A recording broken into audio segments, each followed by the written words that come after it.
Berapa persen harta itu boleh kita nikmati? Nabi SAW menjenguk seorang sahabat yang sedang sakit.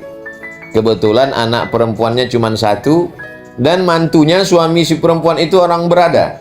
Maka dia mau memberikan semua hartanya kepada Rasulullah untuk perjuangan Islam. Kata dia, ya Rasulullah, ambillah semua hartaku ini untuk Islam. Nabi tidak mau terima. Itu dalil kita tidak boleh sedekah semua harta kita. Ya, jangan karena mendengar tausiah Ustaz Somad tadi, setelah ini lalu kemudian semua mau menyerahkan hartanya untuk musyawarah. Jangan. Ambillah semuanya Rasulullah. Tidak.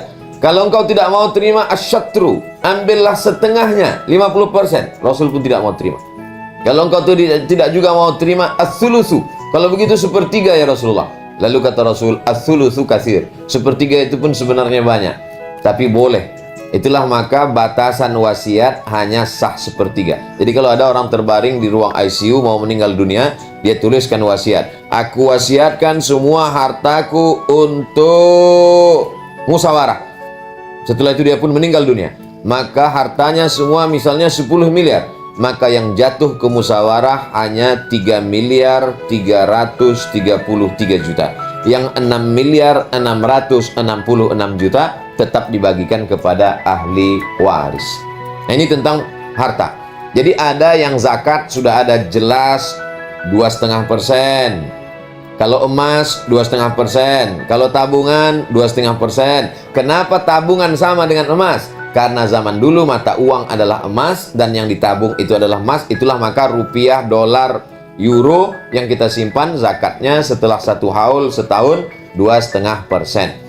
Bukan 25%, 2,5%. Kalau 1 juta 25.000, kalau 10 juta 250.000, kalau 1 miliar 2,5 juta.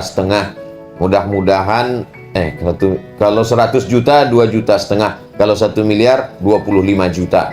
Maka inilah semua yang kita berikan untuk agama Allah Subhanahu wa taala. Lalu kemudian ada pun hibah, hibah boleh. Hibah boleh saja dia berikan selama tidak ada unsur untuk menzolimi, menganiaya. Ada seorang laki-laki menikah dengan seorang perempuan, tidak punya anak. Kalau dia meninggal dunia maka hartanya akan diwarisi oleh istrinya dan saudara kandungnya. Karena dia dalam keadaan sakit, lalu dia berpikir istriku tidak peduli, saudara kandungku tidak peduli, maka dia katakan semua hartaku. Maka sesungguhnya itu tidak boleh, zalim, aniaya. Karena ada hak orang lain dalam dirinya. Adapun istrinya, saudaranya tidak memperdulikan dia, itu urusan orang lain. Adapun dia tidak boleh menyebabkan wasiat itu membuat aniaya. Hanya saja dalam Islam, walaupun boleh menggunakan harta tanpa batasan, tapi jangan sampai mubazir. Innal mubazzirina kanu ikhwanas syayatin. Orang yang mubazir adalah saudara setan. Silakan punya mobil, silakan punya rumah, silakan punya sepatu, silakan punya baju, silakan punya cincin, silakan punya perhiasan, tapi hanya sebatas kewajaran. Adapun di atas berlebih. Ustaz Somad punya cincin, jangan-jangan itu Intan Permata, ini mereknya Casio, kasih orang. Casio orang.